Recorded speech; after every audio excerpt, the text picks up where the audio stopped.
Hey there, it's my birthday today, and I thought I would replay an episode I recorded on my 40th birthday 2 years ago, sharing my 12 rules for life. I don't think too much has changed. Sure, I'll maybe adapt or add a couple of new ones, but for the moment, I think this still applies. So enjoy the replay, and I'll speak to you tomorrow.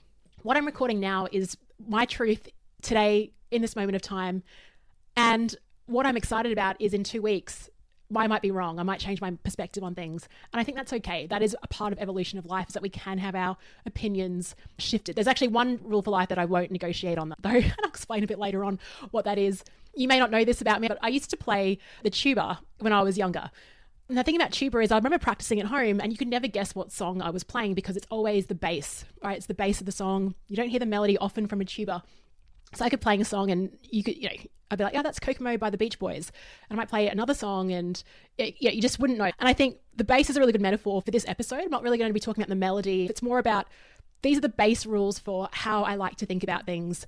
Probably another quick disclaimer, this is how I like to think for my own life.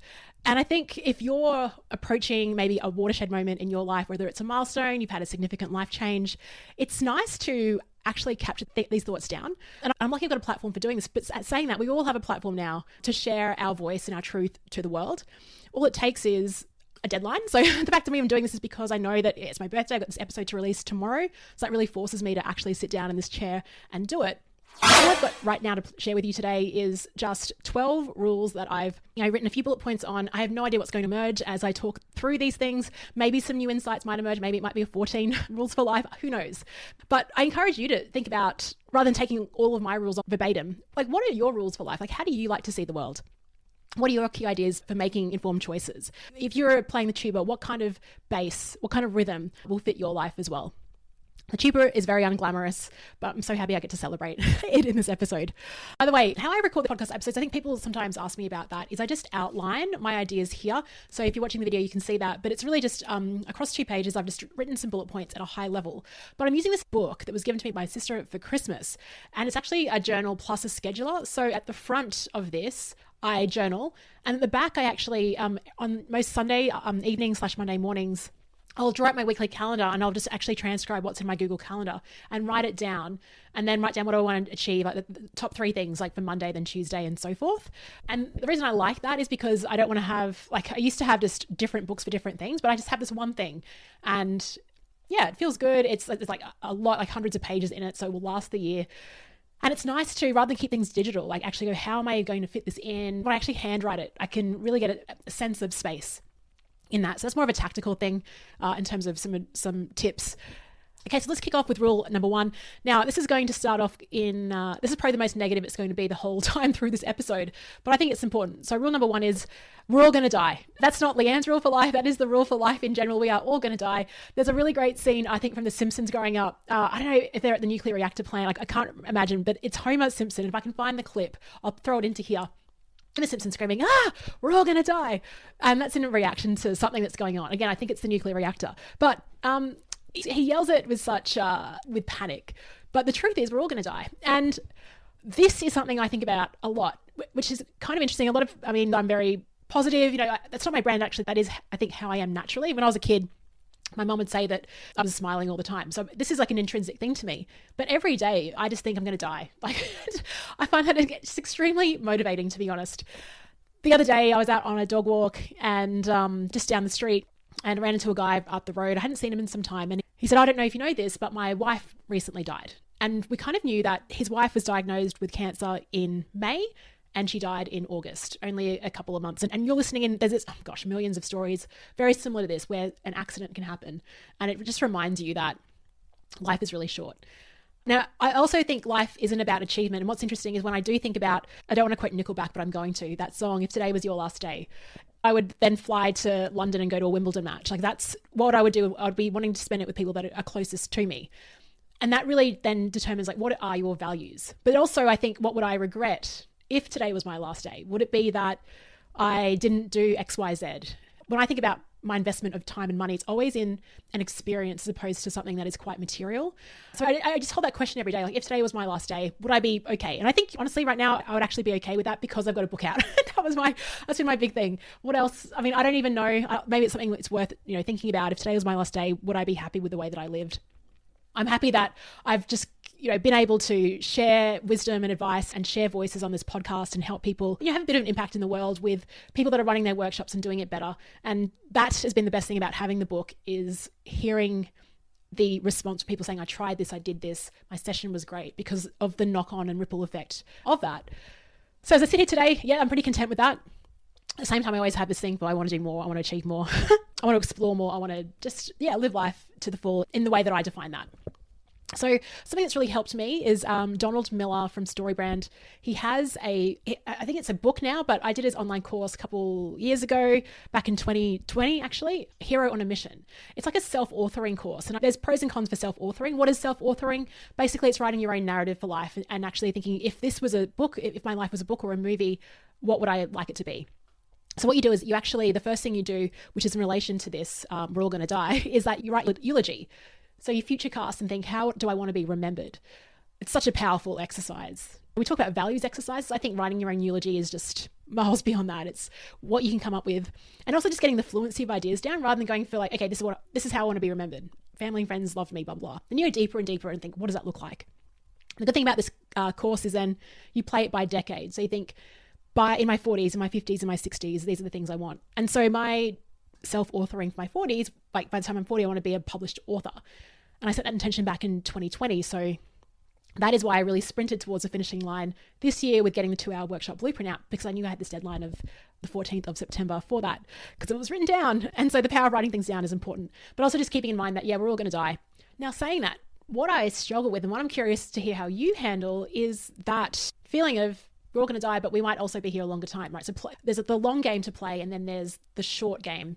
I think the long game can be played by stepping out and going, what is the eulogy, breaking down the decades.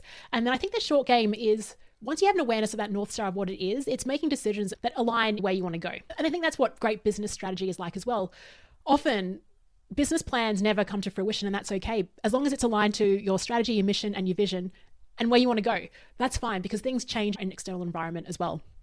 So there's constant tension between short and long game. That's what makes life interesting. It is your decisions leading to where you want to be. Saying that, I think I'm definitely like a short-term impact player. If I was in a football team, I would be the person running off the bench, hopefully scoring a goal, maybe ruffling some feathers, and then I'd be back on the bench. And this is why I like consulting, right? Because you go into organizations, you spin some ideas, help them out, and then you're out of there and you're helping another organization. So I like that. And I do like the Calvin Harris line in his song, My Way. Why wait to say I did it my way? And he sort of flips on Frank Sinatra's song of My Way. Frank Sinatra singing that as an elderly guy. I did it my way, but Calvin Harris says, why wait? Oh, by the way, I've created a Leanne's 40th playlist just on songs that kind of capture these philosophies. So I'll link to that in the show notes for this one. On this topic, this is probably the longest one, because this is like probably the biggest base rule for my life, is back to that David White quote in terms of making those, balancing the short game and the long game, is that which you can plan is too small for you to live. I've recorded a whole podcast episode about this, and I think that really drives a lot of my thinking as well. That it's okay to be confused and unclear in the short term in terms of what decisions to take. What is important though is in the long term being very clear on who's the person you want to be. What does that look like for you? And if you've got that North Star in mind, it does make those micro daily decisions a little bit easier. It makes it also a lot easier, I think, to manage ambiguity and not be so frustrated. Leanne, who kind of feels that way every day.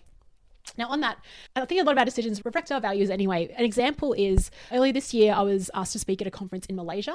So they're going to pay for my flight. Well, they did. They paid for my flights, my accommodation, and they paid me a fee, which is probably about a third of what I'd get paid for doing the same thing in Australia. It was about corporate strategy, and I've got a few people in my network that focus on that specifically. So I reached out to Paula, one of my peers in Melbourne. She was keen. And Steve, who's been on my other podcast. And Steve's values are very different to mine. I do love him as a sounding board because of that reason. But he's like, oh, Leanne, tell me like who's going to be in the audience. And he's very clear on targeting CEO buyers. For me, that wasn't even a question that was important. You may not want to follow me for business advice. Why do I have my own business? Because I want to do interesting things. And one of my core values is I love traveling. I love going to different places. I love meeting new people. And I know that's just core to who I am. And so for me, it wasn't even about who was going to be in the audience and marketing my business. For me, it was more like, wow, I get an opportunity to fly to Malaysia to eat amazing food in an awesome 5-star hotel and speak at a conference. I really care what I get paid. The fact that this is happening is a great thing. It's all about your perception, getting really clear on what drives you. So recommend, and I'll put a link in the show notes for Don Miller's Hero on a Mission. A more sophisticated way of me explaining rule number 1 would be the Latin phrase memento, which is remember that you have to die. And so this is often a phrase where if you're dealing with daily frustrations, like say your plane's been delayed by 10 hours, it's just reminding yourself, memento, it's okay, this will pass, and remember that one day you will be dead. Okay, like I said, this is the most depressing part. That is, we'll move on to rule number 2 now. But it's depressing in a really great way, in a way for, I think, fuel and for just being intentional around the way that you live. Now, disability and this striving for achievement, I really kind of struggle with this. And I want to talk about, this is more of a philosophical question I hold all the time, really linked to the environment. Number 2 is if you're feeling like a fish out of water, to find a new pond. But before I talk about finding a new pond, let's talk about a fish in water. I'm coming to you as someone that lives in the Western civilization where it is very achievement focused. I live in Australia. It's a wonderful free country. What's interesting though, I was speaking with a global organization end of last year and we're looking at cultures around the world and behaviors and things like that. And in terms of individualist versus collectivist culture, the USA topped it, I think, at 96% in terms of the way that they think about their culture is very individualistic. And Australia was number 2 at 94%. While I was surprised to think, wow, we were second to the US, I was a little bit surprised for like maybe 5 seconds and I reflected on it. I'm like, yeah, we really are. And my mother's from Papua New Guinea, which is a very collectivist culture. And I remember going over there, flying over there. I actually played netball for Papua New Guinea. I had to go to the netball trials. And following the trials, we sat in a circle. And I mentioned this to Owen Eastwood in my podcast with him about belonging. Sitting in that circle and I was like, okay, what are we doing on the weekend? Like that kind of conversation. But it wasn't about that. It was just about enjoying that present moment. And again, this is more about observations rather than rules. But I feel like a lot of the mental health problems that are emerging now are because we live in a very individualist society where it's all about me doing my thing and not worrying about the collective. And I really struggle with balancing that, particularly when a lot of the work that I do, like in workshops, is about the group and the group processes. Yet we've got this overarching element in the environment of being quite individualistic. And even rule number 1, we're all going to die, so pursue and be intentional. That's my philosophy and way of thinking because I've been brought up in a Western society where it's all about kind of striving and achieving. This goes back to the rule about if you find yourself as a fish out of water, find a new pond. And in between my 30s and 40, I left my job because I felt like a fish out of water, which is interesting. I don't see myself as a rebel or a cowboy or anything, but I felt like that in the corporate environment where I was coming up with ideas that kind of made sense, that were logical, but they weren't being bored, or I was maybe seen as like ruffling feathers, perhaps. Maybe that's my own perception of how I was being perceived, but I was always asking like, why are we doing this? It doesn't make sense. And, going into work one morning and saying, good morning at 7 o'clock. I was always nice and early because I like beating traffic and being efficient, and then leaving early because I want to enjoy my afternoon later, not in traffic. I'm saying good morning to everyone and just people were down and not responding in an exciting type of way. And so again, looking back to point number 1, we're all going to die. Why would I accept that? So as I navigate this, I think we tend to undervalue the role that environment plays in all our decisions. And it's really, really hard to separate who we are from the environment that we're in.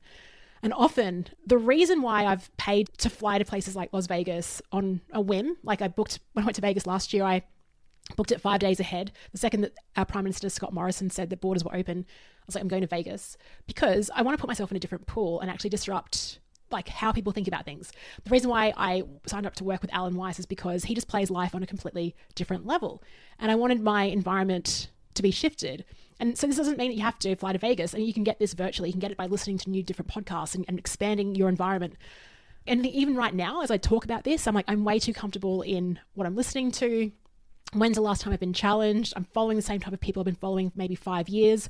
Who else is out there that can challenge my perspective? I think it's a healthy thing to actually be challenged by other people and broaden your perspective. Or even if you are challenged by them, maybe it reinforces how you think. And that's also good. Just a lot of the time we tend to think, because we are in an individualist society, oh, this is my fault, it's all on me. But it's like, actually think about the environment that you're in. How is that contributing to where you are?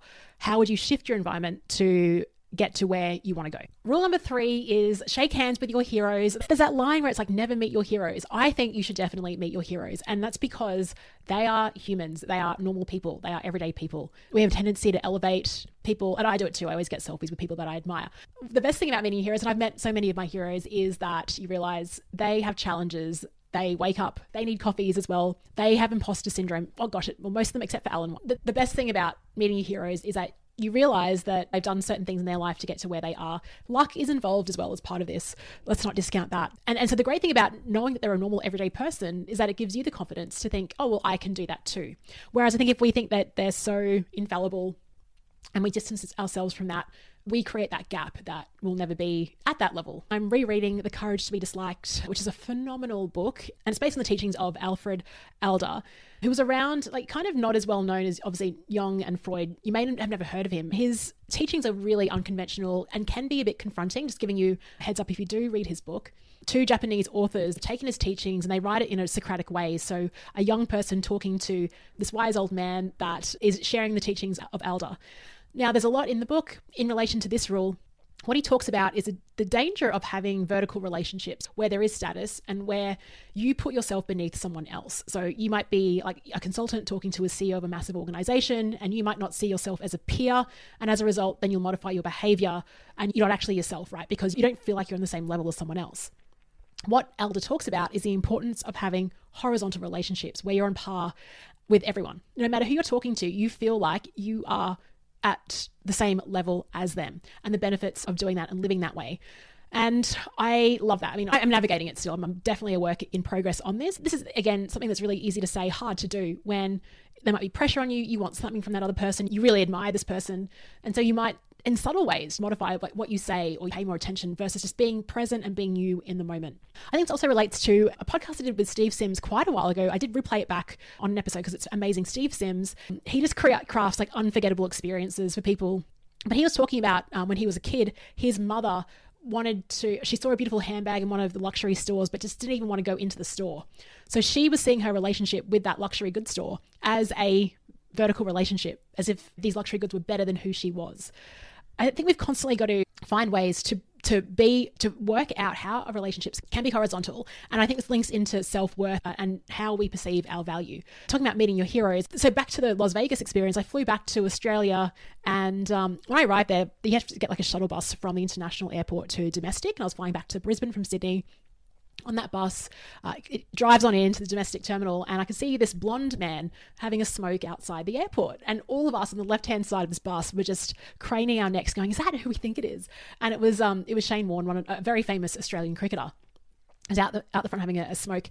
And I love Shane Warne. I've loved him for so long, and I've always wanted to meet him. So I was like, I'm going to, no one on the bus knew each other. I'm like, I'm going to go meet him. And so the bus doors open, I run over. He's checking in, I sort of wait, and then I walk up to him. Now, the interesting thing about this story, back to rule number one, Shane Warne died 3 weeks after that. I met him on Valentine's Day, 2022, and he passed 3 weeks later to the day, which was crazy. And I'm so happy I ran up to him. But what everyone was saying in his eulogy is how Warnie used to treat everyone exactly the same way. And when I ran up to him, I'm a fan. He has no idea who I am. I know exactly who he is. He was the one asking me questions around how was my trip to Las Vegas? And like, he was engaged in me and just treated me like there was no one else around. And that meant so much. And so I feel like, how can we create that for other people in our lives? Like, how can we help them feel like they matter, that we're on the same level, that we're all in this together? And so on that note, I think absolutely meet your heroes. And if you can find a way of meeting your heroes, I mean, I've been lucky enough to do it like through this podcast by paying to actually like sign them up as coaches and things like that. There's so much to learn from amazing people, and not only just heroes, but anyone. Like, let's talk about horizontal relationships. The amount of information and great ideas I get from talking just to anyone, it doesn't matter. Like, even if they are not even outside of my field, just the value of friend tours, those horizontal relationships are so, so powerful. Rule number 4 is there is no glass ceiling. And I've actually had arguments with friends about this. Life is all about perception and how you choose to see the world. And I think if you decide to see a ceiling, it won't be made of glass, it'll be made of steel. I'm not here saying that there aren't systemic things within a society that can pause or maybe stop your flow or growth, but I don't think it's in your favor to see these and limit yourself and use these barriers as excuses to not getting to where you want to go. And I say that as a female. I say that as a woman of color. I say that as, I'm left-handed too, right? I've never felt limited in anything I've done, honestly, in my career. And that's because I just don't choose to see anything as a limitation or excuse or a barrier. I just see endless opportunity, endless people to connect with, so many ways to contribute to the world and make an impact. And I think it also relates to all these previous rules, which is if you are in a situation where there is a glass ceiling, like maybe you're in the wrong pond, maybe it's time to find another pond. Maybe that's what I've done to avoid having any barriers or limitations imposed upon me. At the same time, do I really want to be in a pond where I can't be who I am, where I can't play to my strengths? That's not a way for me to live. And so these are my rules for life. So I would just choose another pond, pick another ocean. If that's really the case for you, then do that. At the same time, what can you do to adjust your filters, bring on a new pair of glasses, and just see that there is a world of opportunity, of hope, of excitement, and how are you going to tap into that? I think closely related to this point is the imposter syndrome, like I don't belong here. And I see that again as linking to the previous rule in terms of stop seeing things as a vertical relationship, that think people are better than you. You have every right to speak your truth, to share what's on your mind. And by doing that, you'll attract the people that want to be called into your message. The imposter syndrome thing, I think there is a syndrome, but I think the term's been bastardized really way too generally in terms of if I lack a little bit of courage and confidence, then I have imposter syndrome. I think it's a massive cop-out. And I love how Jamie Blake says, just take the next step, and like courage and confidence follows after the fact. So you really have to figure out, how do I just do something and realize that you don't need confidence or courage to start. You just take the action and you'll find that it will emerge afterwards. And the more times you kind of do that and disrupt your own patterns and do things outside of your comfort zone, again, that's a very cliche thing, but you just reinforce that actually I do belong in this room. I also think it's really nice where you put yourself in situations and I think my career would be over if I rocked up to a workshop or a gig or any type of project work where I felt like I was completely in control and confident on this. I think it's wonderful that there's some ambiguity on, will this work? That's the challenge. That's what keeps me on my toes and helps enable that growth. I think we need to reframe what imposter syndrome is. And everything great that has actually happened to me has been a result of me just saying yes when 100% I didn't feel like I was ready or I was up, but I found my feet. And of course, you'll never let yourself down, right? So if you say yes and accept an opportunity, I know you, listener, if you're listening to this, you're the type of person that has that growth mindset and will make it happen and will find the materials and resources. And what an age that we live in now, where there is just so much in terms of educational support, resources available to help you do whatever you say yes to. So in your own self-interest, you can choose to see the world with a glass ceiling, or you can choose to see it without it. And I can assure you life is better when you decide that there is no glass ceiling in your life. Let me know what you think about that one, because I think that is a little bit controversial, and I've definitely had arguments, fun arguments with friends about it, where actually it got a little bit heated. But this relates to constructive delusion and that whole ignorance is bliss. I think it does serve you to be a little bit constructively delusional, and not completely delusional, but use it to judge what you want to do in life. Rule number 5 is your clicking reveals your calling. What do I mean by that? I feel like every day I wake up thinking, what do I want to do with my life? And there's so much data and information out there that can reveal that to us. And so while I always love, I talked about and planning for decades and self-authoring, and that's the future. Then you've got the present self. And you've also got previous self.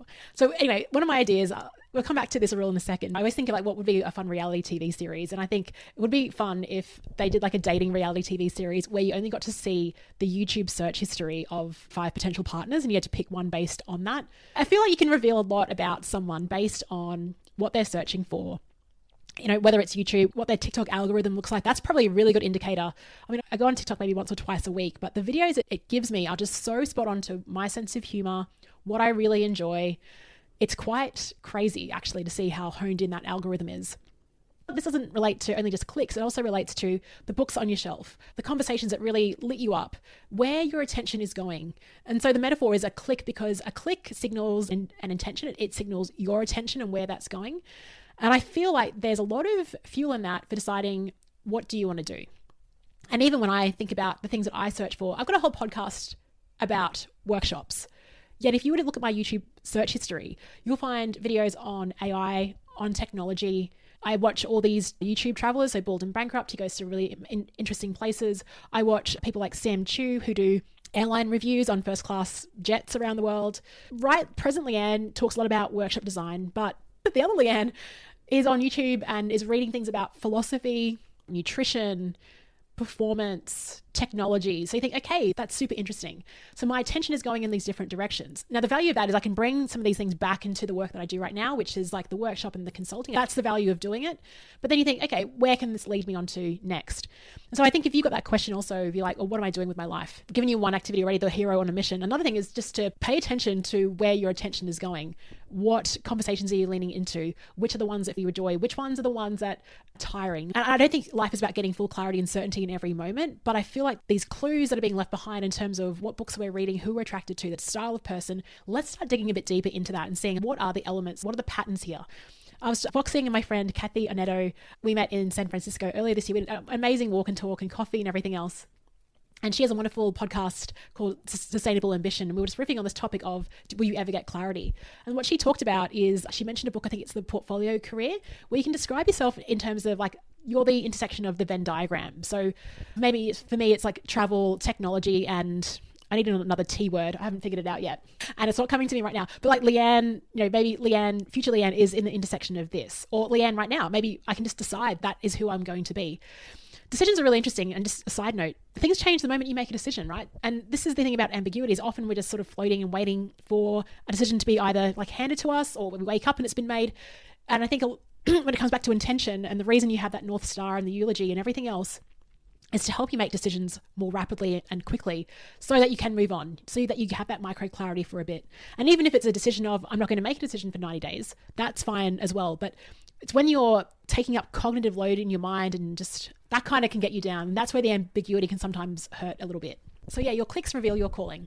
Rule number 6 is, once in your life, decide to live regionally and work. And this is really all about, I guess, expanding your perspective. And again, these are my rules for life based on what I've done. Doesn't mean you have to do it for you, but just some things to consider in terms of the way that you design your life. I've always been like brought up in the city. And so what you don't realize is, back to your environment, you don't realize how much of an impact that has on you until you leave a place like the city and you move to a really remote regional place. And so I moved to Broome in Western Australia, lived there, I think in 2010. And so 2009, I was there for a year. I ended up hating it. So I moved back to Brisbane for a year, and then I moved back again to Broome in 2011 with a completely different mindset. I was extremely challenged in 2009. I didn't think it would be, the remoteness really got to me. I didn't really find my tribe of people.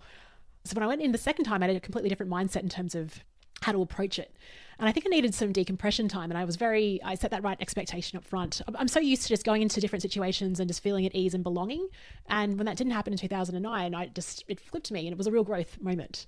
So what I mean by that is, when you live in a city, and it's even worse now, is when you make plans with friends, it's always like 4 to 6 weeks in advance. Like, oh, we'll book a restaurant or a meeting like all this time ahead. You got to be very intentional and planned. When you live in a remote town, it's more about looking at what you do. And where I lived in Broome, which was a lot of plans were very weather dependent.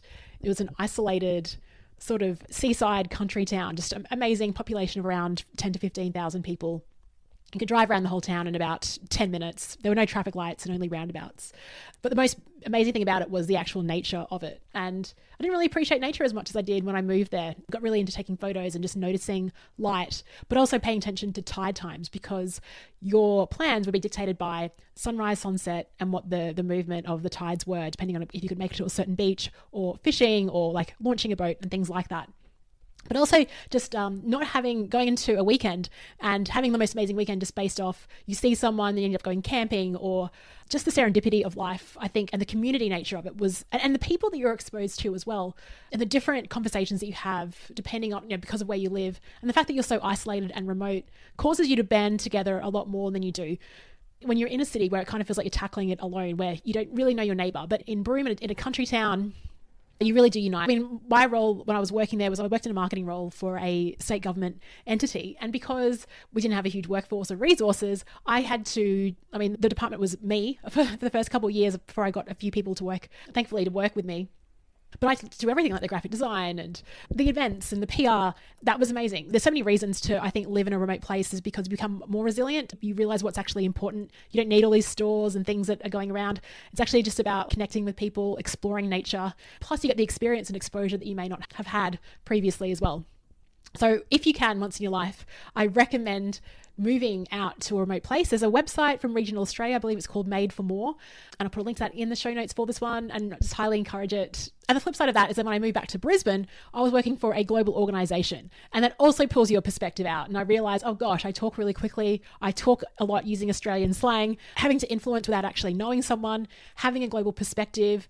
I mean, all these things, it's a reason I started the podcast, right? Because I was flown to Canada to run some international workshops and really had to find my feet very quickly and also work with the different types of cultures. And I've kind of riffed on that in a few different episodes around like cultural differences. The good thing to know that though, and this applies to both working remotely and then working globally, is that it is a bit of that sort of same but different. Humans are fundamentally very similar in what drives us. It's just these nuances of relation to things like time that might be a bit different, or status that might play out a bit more in some cultures versus other ones. But underneath all of it, 99% of us as humans we're driven by the same things and want the same things. And that was probably the biggest learning I've had working in both types of different roles. I think it just gives you more of an idea of how to work and connect with people when you have both of those different challenges. Okay, so rule number 6, live regionally, work globally. Rule number 7, having a bit of a laugh here. This is the one where you cannot change my mind on this. This is a bit of fun based on this is a complete vertical relationship I have with Tom Cruise. I'm such a massive admirer of this guy, just in terms of the intensity that he has. And so the rule is, be like Tom Cruise in the moments that matter. What I mean by that is, I didn't really start, like Tom Cruise, I think he's always been a great actor, but it's funny how some people still just think he's an idiot based on that time where he was jumping on the couch because he was so in love with Katie Holmes.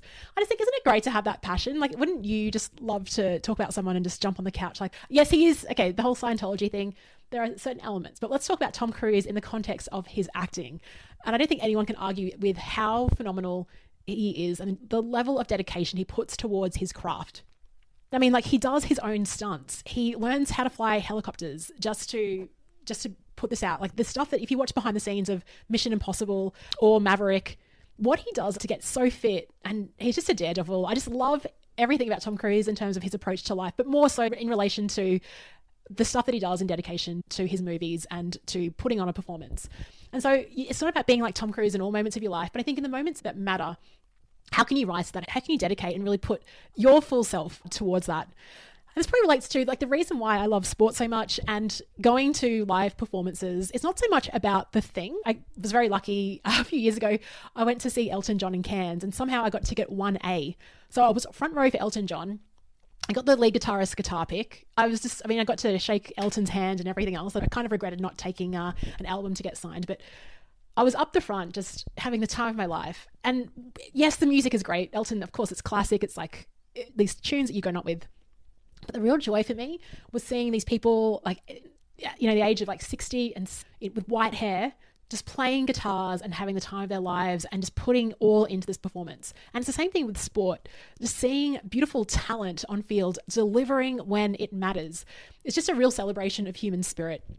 And doesn't mean that we have to play on big stages or get into grand finals and things like that. But there's moments that matter in our everyday lives. And I just think if we can channel a bit of Tom Cruise, like how can we bring that into those experiences? It's what I talk about in the podcast, usually around workshops, and how can we create unpredictable moments that particularly work? That's my way of being a bit Tom Cruise-esque. And I think a lot of the businesses that are winning these days are experience first. And they really are like thinking about the craft of what they do and how they can bring that to life a little bit more. So it's just really more about optimizing moments, of challenging what's available, of just going all in and backing yourself, doing your own stunts, performing it. And I don't know what other sort of cliches I can throw at you there. I think the world would be a much better place if everyone had that discretionary effort, just went above and beyond and really cared about the work that they produced and put forward in the world. Now, rule number 8 is to find the pattern interrupter in your life. What do I mean by this? I think there's times in our lives where we're sort of going on and doing the same thing. And I'm talking about this more at just on a daily level, right? So I'll be on a computer or in a document playing and just like scrolling and nothing is happening. There's no progress being made, but I'm just like in this kind of zone where, yeah, it's just a bit of blah. And I really have to interrupt my own pattern and think, how do I change up my state? Now, Tony Robbins talks a lot about this. Your state is the most important thing to protect. If you think about life, it's really about just a series of moments. And so there's times where you need to break the moment to get a breakthrough. That's not really profound, but I was like, is there something I can play with there? So for me, often I have to shift up my physiology, that like I have to get my heart rate moving. I have to shift up my environment, right? Because the environment, it's stagnant, it's still. So that might mean just to walk around the block. And I often joke that a walk around the block can often cure anything. Like if I'm literally stuck in something, it's usually because I'm stagnant and I'm still. Whereas the second I'm in motion, or in a conversation, things just flow. There's the parallels right there. Is like when you're sitting still, even though we are like, I mean, we're traveling around the universe, and even if we're sitting still, we're still in motion. But actually like getting that heart rate at a different rate is really good. So I guess my question for you is, how do you interrupt your own state? Part of this is actually being aware that you need to interrupt it. And often it's hard when you're in a moment and you're not making progress. You kind of want to just keep going at it with the same approach. But often I find that even, like I said, a 5 or 10 minute interruption to that, some people might do push-ups, some people might watch a funny video. I've got a lot of different ways that I do it. So I do have a YouTube playlist, and I think it's called Songs That Get Me Into a State, or Songs That Make Me Laugh. So that changes up my state. I'll play it and it'll make me laugh. There's something on there is I've got when Jewel went undercover karaoke, like that just makes me smile all the time. There's the Super Bowl halftime show that Snoop Dogg and Dr. Dre did. Music is the ultimate way of like switching up your state. Sometimes it can be having a snack, but just find what works for you. But I remember Jordan Harbinger, he was talking about networking and making first impressions. And he said, your first impression is never made like when you start talking to someone, it's made before that. So if you think of like a networking event or a party, when you walk in and people sort of see you walk in, you're making your first impression then. So something he talks about he calls it the doorway post-it note strategy, where you practice at home, walking into a room with your shoulders back, feeling relaxed but confident. And so you practice that at home and you walk into a building that way. And that reminds me of the first line from that song, You're So Vain. You walked into the party like you were walking onto a yacht. That is sung in a demeaning way, as if you would. But I think it's a great way to live your life, like to walk into any type of event as if you're walking onto a yacht. I don't know how you walk onto your yachts, but me, I'm like excited. I'm like grateful I'm on this yacht. I feel pretty energized. So imagine walking into any type of event, like feeling that way, making that first impression that way. The reason I'm bringing that up under this rule is that is another way to switch up your state. Sometimes it doesn't start from within your brain. And I think we tend to put a lot of focus on like overthinking and willing ourselves to do things. Whereas if you just put yourself and your body into motion, you can convince yourself otherwise as well. Kind of relates to that Amy Cuddy sort of power posing. That might work for you. The power pose for me is more about just remembering to put my shoulders back.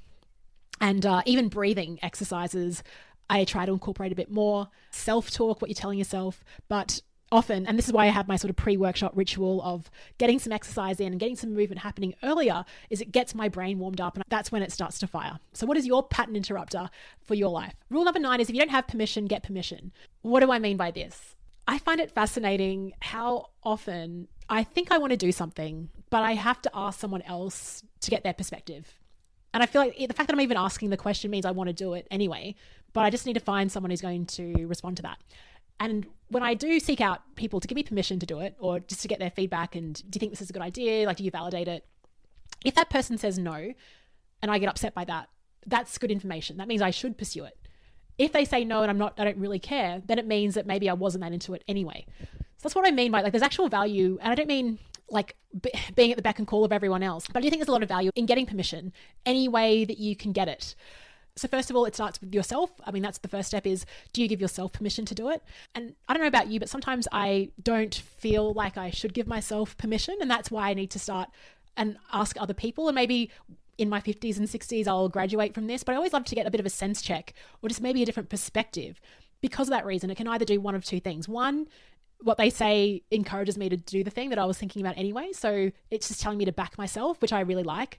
Or the second thing is the feedback is not what I wanted, but that also gives me intelligence to then decide, do I really want to go this way, or is what they have to say important? The thing about permission though, is it opens up the gates for you then to continue. Often people will reach out to me. You might be one of them. I may not even know you, but you're asking for my permission to charge a certain rate, or to put up a piece of content, or to quit your job. And honestly, I think people actually just come to me because I know I'm going to say, do it. Go ahead and do it. Go ahead and back yourself. I mean, there is that line around what will you do with your one wild and precious life? I feel like if you're even brave enough to ask the question, maybe there's something in there that you need to then go forth and do. This is a really kind of more contextual based one, because this is when we start going back to the rule around playing the short game and playing the long game. So anytime you're after permission, I think ask yourself some questions. Is doing this going to be in alignment to who I want to be? Not where I want to go or what I want to do, but who do I want to be? Is it in line with that identity of how I see myself or who I want to be? Timing, all of it, you never know what's going to happen. And I think a lot of people say to me, oh, you put yourself in the ring often. And they expect that I'm not fearful or anxious when I do that, but I am every single time. Like even I'm hosting a 2-hour workshop in Perth, and I was hesitating for so long on doing that because I'm like, oh, what if no one comes? Like, my whole philosophy is around, let's just use this as an experiment. Now, what happens is, even if you fail, it doesn't actually matter because you're getting great intelligence as you go. Now, there's another line relating to this, which is seek forgiveness, not permission. And I used to live my life that way, like 20s, early 30s. I worked for a company where we were just basically taught to just do things and then worry about it later. Not the irony of that is you're still giving yourself permission to do the thing because you know that you'll ask for forgiveness later. All this is about backing yourself and just, look, really, what I'm learning is no one really knows what the hell they're doing. We're all trying to figure this out. There's no certainty on the future. You are not your own market. The best thing about actually having a go and doing things is you get outside of your own head and you get real evidence to support what you're doing or to adjust what you're doing or that what you're doing is on track. But you only find that out once you put something out to the world. So if you're listening to this and you're thinking about doing something, I'm here to tell you that I'm granting you permission to go ahead. Now, I'm really curious. What are you doing? Let me know. Send me an email, hello@leannehughes, or comment on this podcast or video and tell me what you did. Rule number 10 is to share your work in public. This relates to my podcast story and I guess to where I am today is that the reason I started this podcast all the way back, was it 2018, early 2018, was because I was scratching my own itch. I wanted to become a better facilitator. And to do that, I started having conversations. And all this podcast has been Leanne learning what the heck to do in a workshop, but just recording that and sharing that with all of you as well. So really sharing like my growth, sharing what people are doing in their workshops in a way that is accessible. But what's also interesting is sometimes the episodes I'll record where I'm currently trying to figure something out, I'm not at the end yet, or even on Instagram or LinkedIn, it's always the behind the scenes and the process of creating something. There's so much power in that. And I think we don't find it interesting because that's our own life, but all of us are really curious around like, what are people actually doing behind the scenes, and not the highlights reel, but what are people actually doing and how are they making progress? And so I think it's really fascinating. And the fact that we've got all this technology now around to be able to do that is awesome. Now, often when I was working in a global role, we would often do things very differently. We wouldn't work in public, right? So we would create a solution or a service. And then once we'd done our own research and created it, then we'd present it as final to executive teams or parent companies and be like, hey, here's a leadership program. What do you think?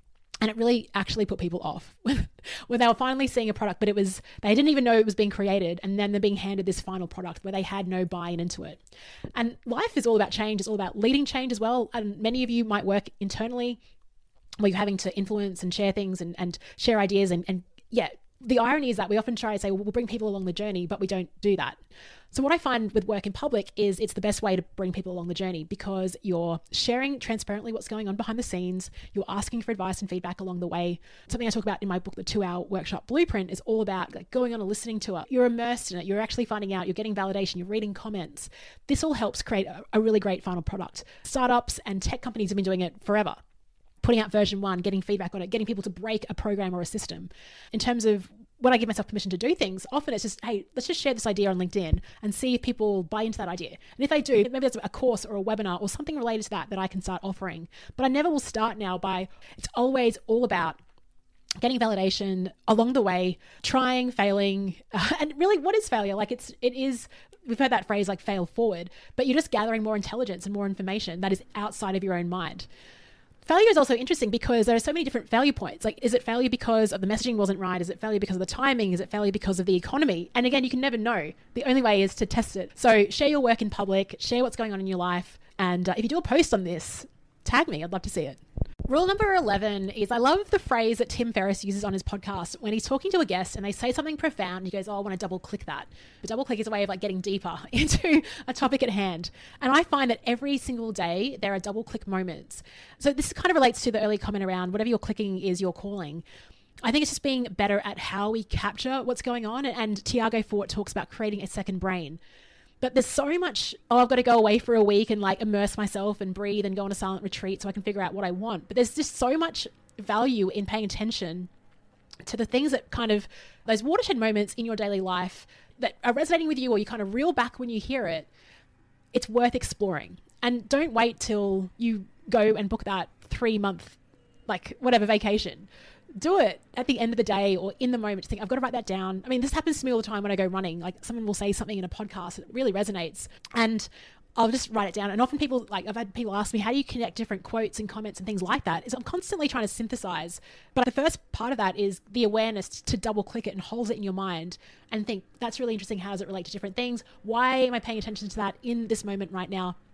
And how do you store that for you? So for me, I keep it really simple. I do use just my notes in my phone. Jenny Blake, who one of my biggest influences in my life, her podcast Free Time, she talks about creating it using a Notion board. Matthew Dix has been a guest on my podcast. He talks about, in his book Storyworthy, homework for life, around just capturing moments every day, because it's often when we need to think of a great story to tell that reflects a point or a great quote, and we try to search for that. It's really hard to access when you need it.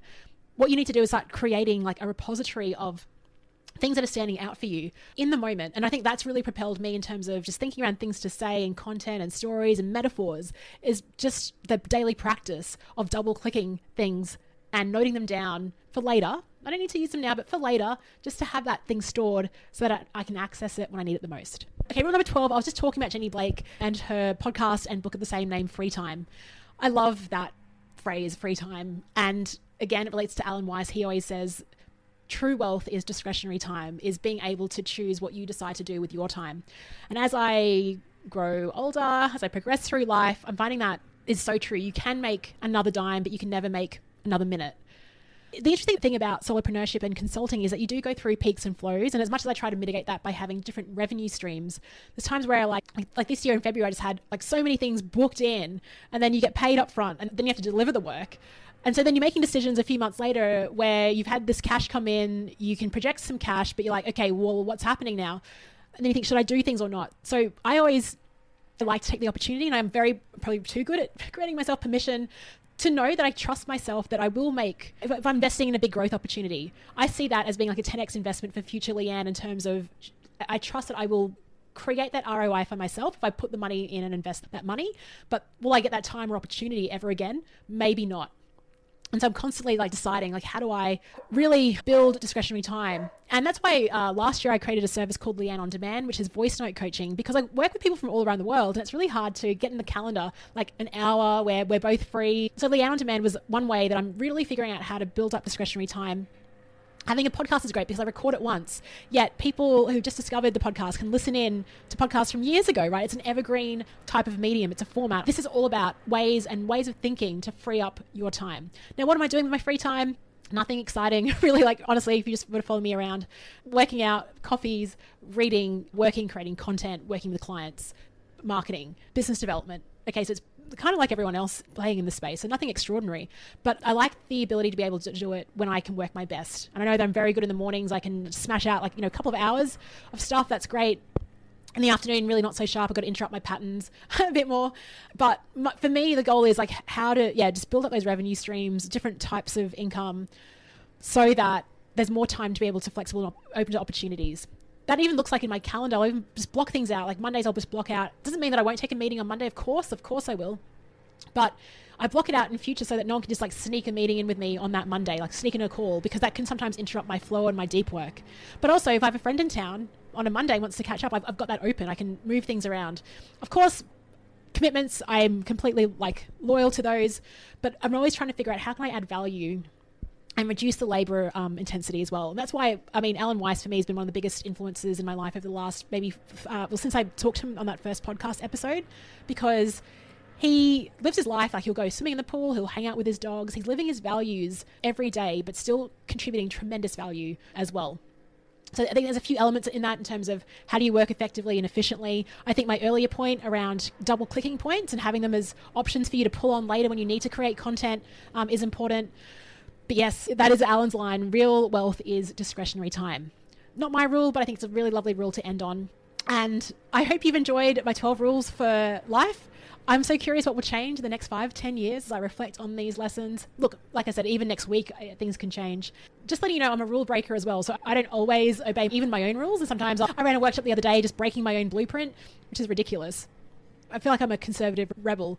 Well, I'd love to know, like, is there a rule that really stood out for you as you listened to this episode? Is there something that you really needed to hear? That, like, maybe it's a permission slip. Maybe it's to be a bit more like Tom Cruise. Maybe you want to reach out to one of your heroes and meet them.